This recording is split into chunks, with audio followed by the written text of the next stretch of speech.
Kikosi cha Taifa Stars kimeondoka leo hii nchini kuelekea nchini Morocco kwa ajili ya mchezo wao utakaochezwa tarehe 25 ya mwezi wa 3 mwaka 2025. Kuelekea mchezo huo, Taifa Stars walipata nasaha kutoka kwa viongozi mbalimbali akiwepo kiongozi wa TFF Rais Wallace Karia akiongozana na naibu waziri wa sanaa tamaduni almaarufu Mwana FA. Kwa iftari hiyo, naibu waziri Mwana FA alipata wasaha wa kumpongeza Rais Wallace Karia akisema chini ya uongozi wake pamekuwa na mabadiliko makubwa zaidi na mpira wetu wa Tanzania umepiga hatua kubwa zaidi, akisifu sana uongozi wake na ueledi wake mkubwa katika swala zima la kuongoza kandanda hii yetu ya Tanzania. Akizungumza katika iftari hiyo, Mwana FA aliendelea kumsifu akisema kuwa ukiachana na shida zilizopo katika uongozi hasa wa kuliongoza shirikisho la mpira, lakini Wallace Karia amepambana zaidi, kwani kwa sasa akizungumza kuwa unakuta katika mashindano takriban 7 sisi Tanzania tupo tunawakilisha na vilabu mbalimbali, aidha kuanzia wanawake under 17, under 20 mpaka inapokuja timu ya Taifa Stars ya wakubwa. Kuelekea hivyo aliendelea kuisifu uongozi na Wallace Karia na alipata neno la kusema hasa wasaa akizungumza kunako kituo kikubwa kinachotengenezwa pale Tanga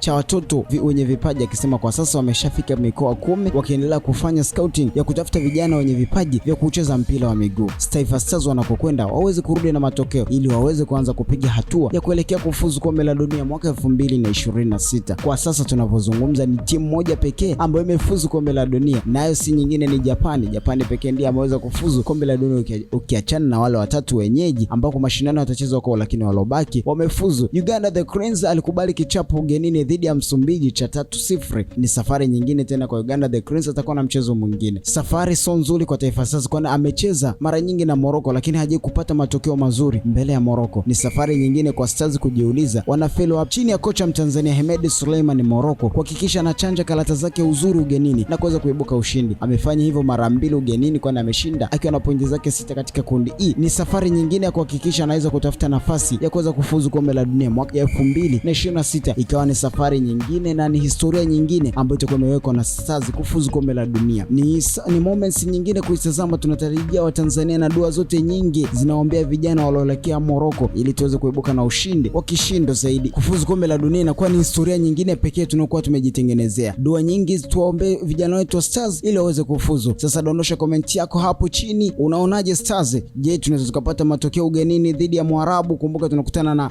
Masimba wa Ataras hawa kutoka Morocco. Je, Stars anaweza kaibuka na ushindi? Hii ni Mtitu Media, hakikisha umesubscribe channel hii ili uwe mwanafamilia kuweza kupata taarifa zote za kila muda. Huyu ni Hassan Saddam kwenye kipaza. Thank you and stay tuned.